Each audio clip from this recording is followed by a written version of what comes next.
Top news. D.C. crash riddle as Army refuses to name female Black Hawk pilot. Speculation mounts as the U.S. Army refuses to release the name of one of the soldiers that was aboard a Black Hawk helicopter when it collided with a passenger plane. Pilot in charge Chief Warrant Office 2 Andrew Eaves and Crew Chief Staff Sergeant Ryan O'Hara were named on Friday as those on board the helicopter. The third person on board, a female co-pilot, has remained anonymous as the Army has refused to identify them at the request of the family. At the request of the family, the name of the third soldier will not be released at this time, the U.S. Army said. O'Hara and the co-pilot's bodies have been recovered, but Eaves is still in the water along with several of the airline passengers. Relatives are entitled to do this, although it is extremely unusual, with the New York Times branding the decision to withhold the name an extraordinary step.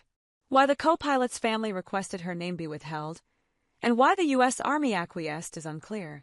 Military personnel killed in accidents or combat are usually made public 24 hours after their families are notified, making withholding her name very unusual.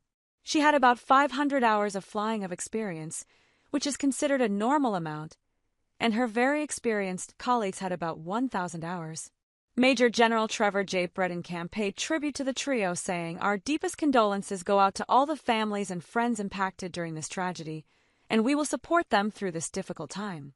Our top priority is to assist in the recovery efforts, while fully cooperating with the National Transportation Safety Board, NTSB, the Federal Aviation Administration, FAA, and other investigative agencies to determine the cause of this tragic incident." Eve's devastated wife, Carrie, said, "I am sure by now all of you have heard the news of the tragedy that has occurred in D.C. My husband was one of the pilots in the Black Hawk. We ask that you pray for our family and friends, and for all the other families that are suffering today. We ask for peace while we grieve." She has shared several photos of Eaves, one of which he was in uniform, and asked her friends to share any pictures they may have of him in his memory.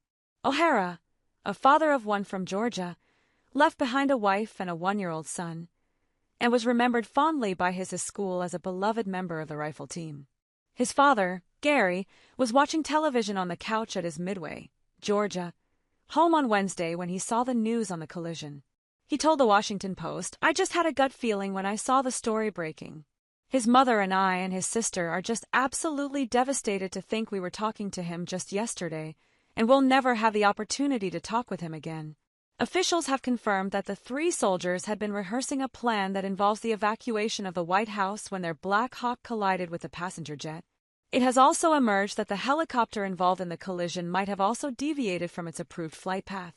The New York Times spoke with insiders that said the Sikorsky H-60 helicopter was not on its approved route and flying higher than it should have been.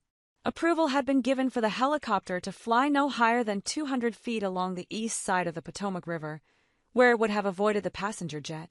The pilot of the helicopter confirmed sight of the American Airlines flight and was told to stick to their predetermined route and go behind the plane.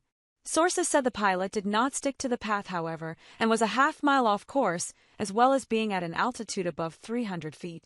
A senior Army official told the Times that the pilot of the Black Hawk had flown the route before and was well aware of the tight altitude restrictions and routes. An investigation into what caused Wednesday night's collision with an American Eagle plane carrying 64 people is ongoing. The 2 aircraft had collided in a huge fireball that was visible on dash cams of cars driving on highways near the airport before it plunged into the river. The black box recorder from the helicopter, which contains both the cockpit voice recorder and the flight data receiver, was found amidst the wreckage on Friday.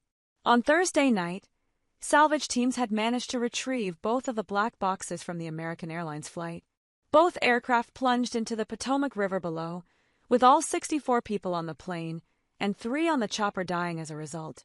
Following the horrifying scenes on Wednesday night, it has since emerged that there was staffing issues inside the control tower of Reagan National Airport. The FAA have found in their preliminary report that it was not normal for the time of day and volume of traffic.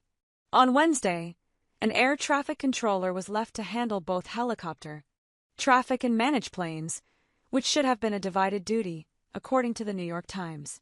Those tasks are usually handled between 2 people from 10 a.m. until 9:30 p.m., according to the report. After 9:30 p.m. the duties are typically combined and left to one person as the airport sees less traffic later in the night.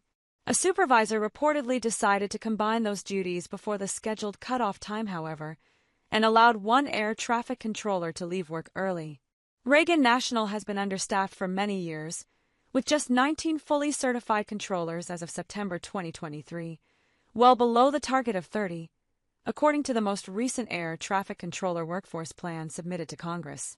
The situation appeared to have improved since then, as a source told CNN the Reagan National Control Tower was 85% staffed with 24 of 28 positions filled. Chronic understaffing at air traffic control towers is nothing new, with well-known causes including high turnover and budget cuts. In order to fill the gaps, controllers are frequently asked to work 10-hour days, 6 days a week. DailyMail.com has also spoken with an air traffic control veteran who said the audio from the incident with instructions to the helicopter were very ambiguous. In the nearly minute-and-a-half recording, ATC operators can be heard asking the helicopter if the commercial flight is in sight. Through muffled audio, more commands and confirmations are made between ATC operators. One air traffic controller said to the helicopter pilot, "PAT 2 to 5, do you have the CRJ in sight?" Seconds later, the controller spoke again, requesting, "PAT 2 to 5 pass behind the CRJ." The veteran air traffic controller, who has worked in 6 different airports throughout the country, said that if those commands were the Black Hawk's first reference to the plane, the instructions were unclear. It would have been very ambiguous as far as, "Okay, what plane?" "Well, where am I looking?" he said. "Whenever you give directions to people, we use the 12 points on a clock. Let's say 12 o'clock is north. If I say, look to your 9 o'clock, that would mean look to your left or to the west. So, if I had a helicopter that was coming into my airspace and I wanted him to see an airplane, I would say, PAT 2 to 5 traffic, 9 o'clock, 3 miles regional jet inbound to the airport." He noted that air traffic controllers have a massive responsibility to give accurate and detailed information to pilots. In a situation eerily similar to what happened on Wednesday night, a Republic Airways flight had to abort landing at the airport on Tuesday after a helicopter appeared near its flight path. Flight radar data for the flight shows the plane had been traveling from Windsor Locks in Connecticut to the city and had to dramatically gain altitude shortly after descending on Reagan National Airport. It eventually landed safely,